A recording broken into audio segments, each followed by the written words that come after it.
Good morning friends, welcome back to my channel. সকাল সকাল একটা নতুন ভিডিও নিয়ে তোমাদের কাছে চলে এসেছি। তো দেখো, আজকে ঘুম থেকে উঠে সবার প্রথম একটা ঝাঁটা নিয়ে এখন ঘর যাচ্ছি। তো তোমরা হয়তো ভাবতে পারো যে সকালে উঠে কেন ঝাড়ছি। অ্যাকচুয়ালি কী বলো তো, আমি যদি রান্না বান্না করে নিই তখন খাবার টেবিলের মধ্যে সমস্ত কিছু থাকবে, তার মধ্যে তো ছাড়া সম্ভব না। আর তোমরা এটাও জানো যে আমার বেলা 2টো 2:30 বেজে যায় রান্না করতে করতে। তারপর যদি আমি ঘর ছাড়ার কাজ নিই তাহলে আমার 2 ঘন্টা লেগে যাবে পুরো ঝাড় ঠাড় দিয়ে ক্লিন করে পরিষ্কার করতে। তো সেই জন্য আমার সবথেকে সুবিধাই হয় সকালবেলা ঘুম থেকে উঠে এইসব ঝাড়াঝাড়ির কাজগুলো করতে। এটা আজকে বলে না, আমি যবে থেকে এইসব ঝাড়াঝাড়ির কাজকর্ম করি তবে থেকে কিন্তু আমি সকালবেলা ঘুম থেকে উঠে ঝাড়াঝাড়িগুলো করি নিরিবিলিতে। কেউ ঘুম থেকেও তখন ওঠে না, আমার কোনো চিন্তাও থাকে না বাজার হাট। তোমাদের দাদাভাই উঠলেই শুরু করে দেবে বাজার হাট করব, চা করব, দোকান বেরোবো, টিফিন করে দাও, মানে একটা বিশাল ঝড়ের মতন অবস্থা হয়। তো সেইটার ঝামেলা থাকে না। আর সেই কারণের জন্যই কিন্তু আমি যখনই ঘর ঝাড়ি আমি সকালবেলা উঠেই ঘর ঝাড়ি। তো আজকে কিন্তু শুধু রান্নাঘরটা ঝাড়িনি, আজকে কিন্তু পুরো বাড়িটাই ঝেড়েছি। মানে রান্নাঘর, সিঁড়ি, ওপরের বসার ঘর, বারান্দা সমস্ত কিন্তু ঝেড়েছি। এবার তোমরা হয়তো ভাবতে পারো যে হঠাৎ কী ব্যাপার, যে হঠাৎ পুরো ঝাড়লে। অ্যাকচুয়ালি তোমাদের কাছে সেটা পরিষ্কারই করে দিচ্ছি। আমাদের তো চৈত্র মাসে আমরা পুরো একটা মাস নিরামিষ খাই বাবার নামে আর কি। পুরো একটা মাস চৈত্র মাসে আমাদের বাবার ঘট বসে, ঠাকুর ঘরে, যেহেতু আমাদের বাবা প্রতিষ্ঠা বাড়িতে। তো সেই জন্যে এটা আমাদের প্রতি বছর হয়। মানে আমি যত বছর এসছি তবে থেকেই দেখি আমার শাশুড়ি কেন বাড়ির সবাই এটাই পালন করে। পুরো একটা মাস নিরামিষ খাওয়া দাওয়া হয়। আর তার জন্যে রান্নাঘরটা তো দেখো মাছের ছোঁয়াছানি তো থাকেই না। মানে চাল, ডাল, নুন, তেল, এভরিথিং সমস্ত কিছু একটু ছোঁয়াছানি। যদিও আমি হাত ধুয়ে দিই সবসময় রান্না করি, মাছের ছোঁয়াছানির মানে হাতে কোনো সময় কিছু ধরি না। কিন্তু তবু যেহেতু এটা একটা বাবার নামে একটা ব্রত করছি, একটা মানে সন্ন্যাস নিচ্ছি আমরা, যেটা প্রতি বছরই নিই। তো সেই হিসেবে প্রতি বছরই কিন্তু আমি এই ঝাড়াঝাড়ির কাজগুলো করি। তো যেহেতু আমার ব্লগ তোমরা হয়তো নতুন দেখছো, আগের বছর আমি যখন মানে স্টার্ট করেছিলাম আমার ব্লগিং এই চ্যানেলটা, তখন কিন্তু আমার অতটা তোমরা আমাকে চিনতে না বা আমার ভিডিও ততটা দেখোনি। তো সেই জন্য অতটা মানে তোমাদের ক্লিয়ার করে বললেও তোমরা সেই সময় বুঝবে না। কিন্তু একটা বছরে অনেকেই আমার পরিবার হয়েছো, অনেকেই আমার বাড়ির সবাই মানে আমাকে চিনেছো, জেনেছো, আমার পরিবারের, আমার এই পরিবারের সদস্য হয়েছো। তো সেই হিসেবে কিন্তু তোমাদের কাছে কথাগুলো আমি ক্লিয়ার করে দিচ্ছি যে আমার এই সামনে চৈত্র মাস যেহেতু, সেই জন্যেই কিন্তু এই বাড়িঘর সমস্ত ঝাড়ি করছি আজকে। ঝেড়ে ঝুড়ে একদম মুছে পরিষ্কার করে ফেলবো। কিন্তু শুধু বাকি থাকবে কোনগুলো বলো তো? এই যে কৌটো টৌটোগুলো যত আছে, মানে আমার এই যে চাল ডালের কৌটো, ময়দা আটার কৌটো, তারপর মশলাপাতির কৌটো, ফোড়ন, মানে যত কৌটো সেগুলো কিন্তু এখন মাজবো না। ওগুলো মোটামুটি ইচ্ছা আছে ওই শিবরাত্রির পরপর মাজবো। কারণ এত তাড়াতাড়ি যদি এগুলো মাজি না, আবার সেই তো রান্নাঘরে ঢুকবে। আর এখনও কিছুদিন অন্তত 10-12 দিনের মতন মাছ টাছ রান্না হবে। তো সেই জন্যে আমি কিন্তু মানে কি বলবো, এগুলো মানে এখন ধুচ্ছি না। যখন ধোবো তখন তোমাদের কিন্তু শেয়ার করবো। আর যখন দেখবে তোমরা তখন বুঝবে যে এত কৌটো, এত কিছু তো আমি পরিষ্কার করছি। আর দেখো, সমস্ত কিছু ভিডিওতে কিন্তু তোমাদের কাছে শেয়ার করতে পারি না। দেখো, আমার ফোন রাখার অসুবিধে। তারপর যদি মানে ডিটেলসে তোমাদের ভিডিওটা আমি করি তাহলে কিন্তু অনেক বড় হয়ে যাবে। হয়তো ক্লিনিং ব্লগই হয়ে যাবে 1 ঘন্টার। তো তোমাদের বোরিং লাগবে। তো সেই কারণের জন্যে কিন্তু আমি যতটা পারছি ততটা কিন্তু তোমাদের কাছে শেয়ার করছি। তো পুরো চৈত্র মাসটাই নিরামিষ হবে। তো সেই জন্যে এত তাড়াতাড়ি ঘর ঝাড়া। তো বাবার যে ঘট বসবে, বাবার যে মানে যেটা আমরা করব ব্রত, সেটা কিন্তু তোমাদের ঠাকুর ঘরে যেটা হবে সেটা তোমাদের অবশ্যই শেয়ার করব, দেখাবো। তো আর আমিও পুরো চৈত্র মাসটা তো বাড়ি শুধু সব নিরামিষ হয়, তাছাড়া আমি মানে 3 দিন মাঙন করতে বেরোই। তো আগে কি হতো, গুরুবাড়ি যেটা আর কি আমার বাপের বাড়ির ওখানে যে গুরুবাড়ি, সেখানে কিন্তু আমি মাঙন করতাম, শাশুড়ি আমি। কিন্তু এখন তো আর যাওয়া হয় না, সময় অনেক চেঞ্জ হয়ে গেছে, বাড়ি ফাঁকা থাকবে, একা সব থাকবে। তো সেই কারণে একদমই যাওয়া হয় না। তো সেই জন্য আমরা চৈত্র মাসটা বাড়িতেই পালন করি। এবং আমাদের এই পাড়া প্রতিবেশী, বাড়ির আশপাশ দিয়ে যে কজন চেনা পরিচিত আছে তাদের কাছে আমরা বাড়ি গিয়ে গিয়ে মাঙ্গনটা চাই। আমার শাশুড়িও চায়, আমিও চাই। তো এইভাবেই আর কি চৈত্র মাসটা আমরা পালন করি। তো আর এদিকে দেখো মানে তোমাদের এটা একটুখানি ক্লিয়ার করে না বললে তোমরা বুঝবে না। তাছাড়া দেখো চৈত্র মাসে যখন আমি রান্না বান্না করব সবটাই তোমাদের কাছে শেয়ার করব। তোমরা হয়তো ভাববে যে আমার কি ব্যাপার, আমি রোজ রোজ নিরামিষ করছি, প্রায় এতদিন ধরে নিরামিষ চলছে, কি ব্যাপার। তো সবটাই তোমাদের কাছে আজকে কিন্তু আমি ক্লিয়ার করে দিলাম, ঠিক আছে। তো ওদিকে রান্নাঘর কিন্তু আমার ঝাড়াঝাড়ি হলো, সমস্ত কিছু ঝেড়ে একদম মুছে টুচে আমি চলে এসেছি, ঠিক আছে। আর এসে এখন দেখো বসার ঘরটা ক্লিন করছি, মানে ঝুল খুব একটা নেই কিন্তু তবু ওই যে নিয়ম রক্ষা করতে হবে। আর এদিকে কিন্তু আজকে পর্দা টর্দাগুলো সব খুলে দেবো, জানলাগুলো একটু ঝাড়বো। আর তবে হ্যাঁ, ঘর অতটা ঝুল হয়নি কিন্তু জানলাগুলো এত ঝুল হয়েছে কি বলবো তোমাদের। তো জানলাগুলো ভালো করে ঝেড়ে দেবো। আর আজকে আর এই পর্দা টর্দা কিছুই কাচবো না, কারণ আজকে পুরো বাড়িটা ক্লিন করতে অনেকটাই সময় গেছে, প্রায় 2.5-3 ঘন্টার মতো সময় গেছে। আর আজকে উঠেছিও কিন্তু আমি অনেকটা সকালে, কেন আমি জানি যে তোমাদের দাদাভাই যদি একবার উঠে যায় আমার আর এইসব কাজ কিচ্ছু করা হবে না। তো সেই জন্য আমি চুপচুপ করে আজকে উঠেছি, আর উঠে কিন্তু এইসব কাজগুলোর কাজে হাত দিয়ে দিয়েছি। আর দেখছো ঝাঁটা দিয়ে ঝাড় দিচ্ছি, জানলাগুলো কীরকম ধুলো উঠছে। তো কিছু করার নেই, বছরে দুবার কিন্তু আমি ঘর বাড়ি সব ঝাড়ি। একটা হলো দুর্গাপুজো মানে ভাদ্র মাসের দিকে ঝাড়ি, আর একটা আমি ফাল্গুনে মাসে ঝাড়ি। তবে 2 মাস মানে এই যে দুবার বছরে ঝাড়ি এটা কিন্তু মানে একদম ডিপ ক্লিন করি। আর এমনিতে মানে সারা বছর টুকটাক আমার দেখো পর্দা চেঞ্জ, একটু ঝাড়াঝাড়ি, ওপর ঝুল, এগুলো কিন্তু আমি করতেই থাকি, ঠিক আছে, সারা বছর ধরে। কারণ বছরে দুবারে তো আর ঘর পরিষ্কার রাখা যায় না, কিন্তু এই দুইবার ভাদ্র মাস আর ফাল্গুন মাসটা আমি বাড়িঘর পুরো ডিপ ক্লিন করি। তো আজকেও সেটাই ডিপ ক্লিন করছি, সেটা তোমরা দেখতেই পাচ্ছ। তো এদিকে পর্দা টর্দাগুলো সব খুলে দিচ্ছি, আর দিয়েই ঘরের চাদর টাদর সবই চেঞ্জ করে দেবো। একবার যখন ঝাঁচি, আর নোংরা বিছনা চাদর তো আর রাখা যায় না, তো সবটাই করে দেবো। আর করে ঠরে নিয়ে তারপরে সিঁড়ি করব, সামনে বারান্দাগুলো ঝাড়বো, এগুলো সবটাই করব, ঠিক আছে। কিন্তু সবটা তোমাদের কাছে আর কি দেখাতে পারলাম না, ভিডিওটা অনেকটা লং হয়ে যাবে। যতটা পারলাম ততটা কিন্তু তোমাদের কাছে শেয়ার করলাম। বাড়ির কিন্তু কেউ এখনও ঘুম থেকে ওঠেনি, যার জন্য আমি নিরিবিলিতে কাজকর্মগুলো করতে আমার খুব সুবিধা হচ্ছে। আর এই বাড়ির সবাই উঠে গেলে না হট্টগোলের মধ্যে না কাজ করা খুব মুশকিল হয়ে যায়। আমার মতন আমি চুপচুপ করে ধীরে সুস্থে কাজকর্মগুলো করি, এটাই আমার পক্ষে সুবিধা। তো ঘর টর ঝাড়ার পরে ঠাকুরের ছবি ছিল সেগুলোকেও মুছেছি, ফ্রিজের ঢাকনাগুলো সব পাল্টেছি। এই যে দেখো এখানে রাধাকৃষ্ণের একটা ছবি লাগানো আছে, ওটাও ভালো করে ঝেড়ে মুছে দিচ্ছি আর কি। কেননা ঠাকুরের ছবি তো আর নোংরা ন্যাকড়া দিয়ে মোছা যাবে না। এটা আমার ছেলের একটা ছোটোবেলার জামা, সেটা দিয়েই একদম ঝেড়ে ঝুড়ে পরিষ্কার করে দিচ্ছি। তো এদিকে জানলা ঝাড়ছি, মানে দরজা ঝাড়ছি, সবই ডিপ ক্লিন করছি, সেগুলো তোমরা দেখতেই পাচ্ছ। তো আজকে সকালটা এইভাবেই শুরু করলাম, তারপর তো দেখা যাক বাজার হাট রান্না বান্না সব কিছুই আছে, সবটাই তোমাদের কাছে কিন্তু আমি শেয়ার করব। তো সারাদিন দেখতে থেকো আর সাথে থেকো, আর আমাকে অনেক অনেক করে তোমরা সাপোর্ট করো। আমি যতটা পারি তোমাদের কাছে সবটাই শেয়ার করার চেষ্টা করি, আর আজকেও সেটাই শেয়ার করছি আর কি। আশা করি তোমাদের ভালো লাগবে, ঠিক আছে। আর তোমরা কিন্তু আমাকে অনেক অনেক করে ভালোবেসো, অনেক অনেক করে সাপোর্ট করো, ঠিক আছে। তো চলো দেখতে থাকো।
ঘর টর ঝেড়েছি, ঝাড়ার পর দেখো আমি একদম বাসি জামা কাপড় ছেড়ে ফ্রেশ হয়ে রান্নাঘরে এলাম।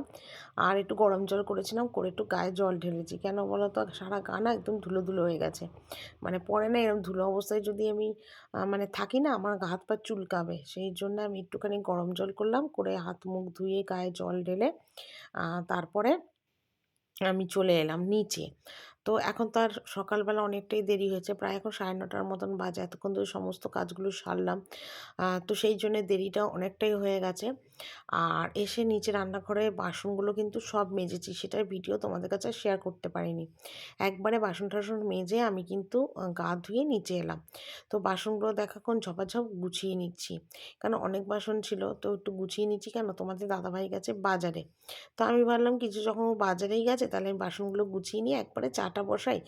জায়গাটা অনেকটা ফাঁকা হয়ে যাবে, বাসন টাসনগুলো গুছোলে আমারও একটু সুবিধা হবে। তো সেই কথা ভেবে বাসনগুলো আগে গুছিয়ে নিচ্ছি। আর ওদিকে শ্যাম্পু করব, কিন্তু সেটা এই সকালবেলা হবে না, ওটা আমাকে বেলায় করতে হবে। কারণ এখন যদি আমি শ্যাম্পু করতে যাই অনেকটা দেরি হবে। তো শ্যাম্পু করব তো বেলার দিকে করব, যদিও এখন একটু গরম গরম পড়েছে তো অসুবিধা হবে না, বেলাতে মাথায় সাবান দিলেও কোনো অসুবিধা হবে না। তো এদিকে বাসনগুলো সব একদম গুছিয়ে টুচিয়ে নিয়ে চাটা বসাবো। ওদিকে ছেলে উঠে গেছে। তো বাবুকে বললাম, বাবু তুই একটু মুখ টুক ধো, দাঁত মাজ, তারপরে আয়। তো ও আবার একটু বারান্দায় হাঁটাহাঁটি করে, এদিক ওদিক করে। তো একটু দেরি হয় আমার ছেলে নিচে আসতে। তো ওকে আর আমি ডাকিনি, বলে এসেছি ও নিজের মতন সব কিছু করে নিয়ে চলে আসবে। তো ছেলে মেয়ে না একটু বড় হলে কিন্তু মায়েদের অনেকটা সুবিধা হয়। মানে ছোটো বাচ্চা কোলে থাকলে কিন্তু খুব অসুবিধা হয়, কিন্তু আমার ছেলে না অনেক বড় হয়ে গেছে, তো এখন কিন্তু অনেক কিছুই ও নিজে নিজে করে নিতে পারে। আমার যার জন্য না অনেকটা কাজের অনেক সুবিধা হয় এই জন্যে। ও সবজি বাজার করে নিয়ে এলাম, কুমড়ো, পালং শাক, বেগুন, শিমটা ঘরে ছিল, সজনে ডাঁটা নিয়ে এলাম। আর নিয়ে এলাম দেখো বাঁধাকপি আর কড়াইশুঁটি, আর একটা ফুলকপি ছিল, একটাই ফুলকপি। এই যে দেখতে পাচ্ছ, ফুলকপিটা এই তলাতে চলে গেছে। আর এই সবজি বাজার এখন করে নিয়ে এলাম। তো এদিকে দেখো ভাত বসিয়ে দিয়েছি। আর ভাত বসিয়ে দিয়ে আর এইদিকে দেখো সবজিটাও কেটে নিয়েছি। দেখো এখানে সমস্ত কাঁচা সবজি, শিম টিম, বেগুন, কুমড়ো, আলু, বেগুন, ফুলকপি দিয়ে একটা তরকারি হবে। আর ওখানে দেখো প্রেসারে মটর ডালটাকে ভিজিয়ে রেখেছি। আর এদিকে দেখো রয়েছে তোমার ভাজছি, কী বলে, বেগুন ভাজছি। কারণ বেগুন ভাজা দিয়ে ছেলেকে খেতে দেবো, তো সেই জন্যে বেগুনটাকে আগে ভাজছি তাড়াতাড়ি করে। আর বেগুন ভাজা দেখবি একটু তাড়াতাড়ি হয়ে যায়। আর আমার ছেলে বেগুন ভাজা দিয়ে ঘি খেতে খুব ভালোবাসে, ওই জন্য ওকে বেশিরভাগ নিরামিষের দিনে না বেগুন ভাজাটাই আমি করে দিই, তাড়াতাড়ি হয়ে যায়। কারণ ও আবার যাবে ঠাকুমার সাথে ঠাকুর করে, সেটাও একটা মাথার মধ্যে টেনশন আছে। তো সেই সব মিলিয়ে মিশিয়ে জন্যই কিন্তু বেগুন ভাজাটাই শর্টকাটে করে দিই। আর আলু ভাজাও খেতে ভালোবাসে, কিন্তু সবসময় তো আর আলু ভাজাটা দেওয়া সম্ভব হয় না, উচিতও না সবসময় আলু খাওয়া। তো সেই জন্যে বেশিরভাগই নিরামিষে বেগুন ভাজা, অথবা আমি ওকে ফুলকপি আলু ভাজাটা করে দিই, ওটা দিয়েও ও খুব তৃপ্তি করে ভাত খায়। তো ও খাবে সকাল সকাল টাইম মতন, সেটার জন্য আমি একটু তাড়াতাড়ি রান্নাগুলো করি, যাতে তাড়াতাড়ি হয়ে যায়। তো এখানে দেখো বেগুনগুলো ঝপাঝপ ভাজা হচ্ছে, আর বেগুন ভাজার তেলেই কিন্তু আমি তরকারিটা একদম ঝপাঝপ বসিয়ে দেবো। সকাল সকাল যখন ঘুম থেকে উঠে কাজকর্ম সেরেই ফেলেছি, তাহলে বেকার বেকার আর সময় নষ্ট করে লাভ কী, ঝপাঝপ রান্না করে নেওয়াটাই ভালো। তো রান্নাবান্না কিন্তু আমার কমপ্লিট। তো রান্নাবান্না কমপ্লিট করার ভাবলাম এই সেলফের ওপরের যে পেপার পাতি, ওটা একদম তেল তেল হয়ে গেছে, ওটা একটু চেঞ্জ করে দিই। তো সেই জন্য এটা দেখো চেঞ্জ করে নিচ্ছি। আর তাছাড়া এই যে ঘর ঝেড়েছিলাম, তখন একটু ধুলো ধুলো পড়েছিল। তো আমি সেইভাবে ঘর ঝাড়িনি যে একদম সারা ঘর অন্ধকার হয়ে যাবে। আমি খুব বুঝে বুঝেই করি, কারণ সমস্ত মালপত্র তো আর বার করে ঝাড়িনি। তো আর আমার সেইভাবে নোংরা হয়ওনি, কিন্তু আমার ওই যে বললাম একটা পিতপিতানি স্বভাব, আমার নিয়ম রক্ষার জন্য এটা আমার করতেই হবে। তো সেই জন্য ওপরের সেলফে এটা করলাম। তবে এই সেলফটা কিন্তু আমি মাজবো, চৈত্র মাস পড়ার আগেই সেলফটা মেজে আবার সব চেঞ্জ করে পরিষ্কার পেপার আমি পাতবো। এখানে দেখো ভাত, আজকে আমি নিরামিষ রান্নাই করেছি। ভাত, এখানে বেগুন ভাজা হয়েছে, আর টিফিনে খাওয়া হয়েছে সব ভাত বেগুন ভাজা দিয়ে। এখানে একটা পাঁচ তরকারি করেছি পালংয়ের। আর এখানে দেখো সজনে আলু দিয়ে পোস্তর ঝোল। ঠিক আছে, গরমের খাওয়া আমাদের শুরু হয়ে গেছে। আর এদিকে মটর ডাল, এই হলো আমার রান্না। আর এমনি বাসন টাসন তো সমস্ত আমার গুছানো কমপ্লিট। ঠিক আছে, আর এদিকে গ্যাস ট্যাস একদম মোছা, বাসন টাসন সব মেজে ঘষে একদম পরিষ্কার। এবার আমি ওপরে যাব।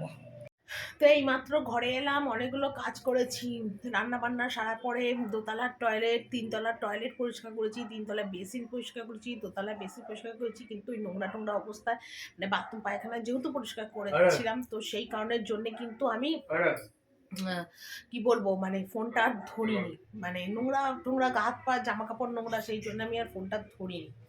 তো সেই জন্য আর ভিডিওটা করতে পারিনি। তারপরে টুকটাক জামা কাপড় কেচেছি, স্নান করলাম, মাথা ঘষে স্নান করে এলাম, তখন বাজে ঘড়িতে 4:45, আর এখন বাজে ঘড়িতে 5:30। তো আর রান্না করে উঠতে তো প্রায় 2টো বেজে গেছিলো, হ্যাঁ 2:30টার মতন বেজে গেছিলো। তো 2:30টার পর আর ফোনটা আর আমি ধরিনি। আচ্ছা, ফোন ধরিও নি, আর মানে যেহেতু ওই নোংরা টোংরা ঘেটেছি কিরম একটা লাগে, ফোনের মধ্যে ঠাকুরের ছবি টবি থাকে, অনেক সময় থাকে, সেই জন্য ফোনটা ধরিনি। তো এখন এই ছেলেকে দিলাম, দেখো এখানে দুধ কেলাও, আর আজকে না ছেলেকে দুধের মধ্যে কমপ্ল্যান দিয়েছি। এই যে কমপ্ল্যান, মানে এই প্রথম দিলাম ছেলেকে, এমনিতে তো দুধ কেলাস খায়, তো যেহেতু দুধটা মানে একটু কাঁচা কাঁচা গন্ধ থাকে না দুধের মধ্যে একটা কিরকম, তো সেই গন্ধটা যাতে না পায়, একটু ভালো গন্ধ পায়, সেই জন্য কমপ্ল্যান মিশিয়ে দিলাম দুধে। আর কেলক্স এটা তো শুধুই খায় ছেলে, এটা হচ্ছে ক্রিম দেওয়া, দুধের দেওয়া, এই দুধ বলছি মানে ক্যাডবেরি ভিতরে দেওয়া, খেতে ভালো, ওটা দুধে মিশিয়ে কেউ খায় না, তো সেই জন্য ওটা ও শুধু খাবে। আর দুধের মধ্যে কমপ্ল্যান মিশিয়ে দিলাম, সেই 5 টাকার যে ছোটো ছোটো পাউচগুলো হয় না কমপ্ল্যানের, সেই পাউচ নিয়ে এসছে তোমাদের দাদা হয়, সেই দিয়ে দুধটা গুলে দিলাম। তখন ও দুধ আর এই কেলক্সটা খাক। আর আমিও সারাদিন সকাল থেকে আজকে মাকে ফোন করার টাইম পাইনি, এত সারাটা দিন কাজকর্ম মানে গেছে। সকাল উঠেছি আজকে 7টার সময়, 7টা থেকে উঠেছি, এখন 5:30 বাজে এই আমি একটু বসলাম, না এতক্ষণ ধরে মানে কত ঘন্টা হয় বলো তো, প্রায় 7-8 ঘন্টা বোধ হয়, একটা মুহূর্তের জন্য আমি বসিনি, এই মাত্র 5:30টায় বসলাম, মানে কি বলবো তোমাদের। তো চলো মাকে একটু ফোন করি, খোঁজ করি, সারাদিন করিনি, নয় মারও রাগ অভিমান হবে যে মেয়ে সারাদিন একটু ফোন করলো না। তো সেগুলো করি, করে নিয়ে তারপর তোমার সাথে পরে আবার আসছি, ঠিক আছে চলো। তো এখন দেখো সন্ধেবেলাতে আলুর চপ, একটু আলুর চপ, ভেজিটেবিল চপ, আর এটা বোধহয় টমেটোর চপ নিয়ে আসছি, একটু মুড়ি মাখা খাচ্ছি। আর ছেলেও এখানে আলুর চপ ভেজিটেবিল চপ দিয়ে মুড়ি মাখা খাচ্ছে। এখন সন্ধেবেলা এখন একটু খাই, তোমাদের দাদাভাইকেই বললাম যে একটু নিয়ে আসো, ওই জন্য নিয়ে এলো, চলো খেয়ে নিই আগে। তো এখন আমি এলাম নিচে, আর ঘড়িতে বাজে এখন প্রায় 9টার মতো। তো ওই সন্ধ্যাবেলায় বলতে কি 7টার সময় চপ মুড়ি খেয়েছি সবাই মিলে। তো রাত্রিবেলা ওই জন্য আজকে কোনো রান্নাও হবে না, কারণ সবাই চপ মুড়ি এত ভালো খেয়েছে, বেশি করে খেয়েছে, যে সবার পেট ভর্তি, বললো রাত্রিবেলায় কোনো রান্না করতে হবে না। আর এমনিতে তো আমার সমস্ত মানে বাসন টাসন দুপুরবেলায় গুছিয়ে নিয়েছি, কোনো কাজ নেই, শুধু ওই রান্না কিছু রয়েছে, দুপুরবেলা রান্না ভাত, এগুলো এখন ফ্রিজে ঢোকাবো, গরম জলটা করব। আর আর কোনো কাজ নেই, টুকটাক এই কাজ রয়েছে, ওই জানলার তাক ঠাকগুলো একটু মুছবো, সকালবেলা তো টোটাল ঝাড়মোছ সব করেছি। এই দেখো একদম চকচক করছে, দেখো ভালো করে ঝেড়ে, এই কালভারটাও পাল্টেছি, এই যে দেখছো কালভার্টের পর ধোয়া প্যাকেট পেতে সব মুছে মুছে প্যাকিং করে দেখো এখানে সব রেখেছি। আর এমনি জানলা ঢালনাগুলো তো সমস্তই ঝাড়া, আর এগুলো সব মোছামুছি কমপ্লিট, শুধু পর্দা রয়েছে রান্নাঘরে, ওগুলো পরে কাচবো, মানে সেগুলো কিছু কাচবো না, মানে যেগুলো আজকে খুলেছি পর্দা টর্দা সেগুলো কিছুই কাচিনি, ওগুলো 2 দিন পর ভেজাবো, ভিজিয়ে কাচবো, কারণ আজকে একদিনে অনেকটা চাপ গেছে আমার কাজের ওপর, আর যেহেতু একার ওপর সমস্ত কিছু, সেই জন্য আমাকে আগে পিছিয়ে ভেবে চিন্তে কাজ করতে হয়। অর্থাৎ যেমন দেখো বিকেল থেকে সত্যি কথা আজকে শরীরটা এতটা একটা সন্ধ্যেবেলা আজকে না মানে চাটা কিছু করিনি, ঘুমিয়ে পড়েছি, একদম ঘুমিয়ে পড়েছি, আর এত ক্লান্ত লাগছে আজকে শরীরটা, কি বলবো, ওই জন্য চপ মুড়িও খেলাম, আর থাক আজকে রাতে কেউ করতেও না বললে আর করবো না। তো চলো এই টুকটাকগুলো করি আর ফ্রিজে সমস্ত ঢুকিয়ে দিই। তো যেগুলো বেঁচেছে সেগুলো আমি এখন ফ্রিজে রাত্রিবেলায় ঢুকিয়ে দিয়েছি, কারণ আগেই তো বললাম যে চপ মুড়ি খেয়ে আর কেউ রাত্রে কিচ্ছু খাবে না, পেট একদম ভর্তি, আর দেখবে চপ মুড়ি খেলে কিন্তু পেটটা অনেকটা ভার হয়। তো যতবার খাই ততবার কিন্তু আমাদের বাড়িতে সত্যি আর রাতে আর কিছু করতে লাগে না। তো ভাত ডাল তারপরে কি টুকটাক যেন কী সব ছিল, সব কিন্তু ফ্রিজে ঢুকিয়ে দিলাম, এগুলো কালকে মানে কালকে জাল ঢাল দিয়ে খাওয়া যাবে। তো এগুলো সব দেখো ফ্রিজ খুলে একদম মানে এগুলো ঢোকাচ্ছি, আর তারপর ফ্রিজটাও ছেড়ে দেবো, ঘন্টা 2-2.5 মতন ফ্রিজটা চললে একদম ঠান্ডা হয়ে যাবে, তারপর রাত্রিবেলা বেশি রাতে মানে 12টা 12:30টায় বন্ধ করে দিলেই হবে। তো এগুলো সব গুছিয়ে ঢোকাই, এদিকে গরম জল করব। আর বাসন টাসন তো দুপুর সকালের দিকে দুপুরে গোছানো হয়ে গেছিলো, যখন এতক্ষণ শুয়েছিলাম ওপরে এসে অনেকক্ষণ এসে একটু শুয়েছিলাম। আর এদিকে দেখো আমার বিছনা, ছেলের বিছনা করে নিয়েছি, করে শুয়ে পড়বো। আজকে শরীরটা ভীষণ ক্লান্ত লাগছে, মানে আমার চোখ মুখ দেখলে হয়তো তোমরা বুঝবে যে শরীরটা এত ক্লান্ত লাগছে, কি বলবো। তো চলো বন্ধুরা, ভিডিওটা এখানেই শেষ করি, কালকে একটা নতুন ভিডিও নিয়ে চলে আসবো। Tata, good night.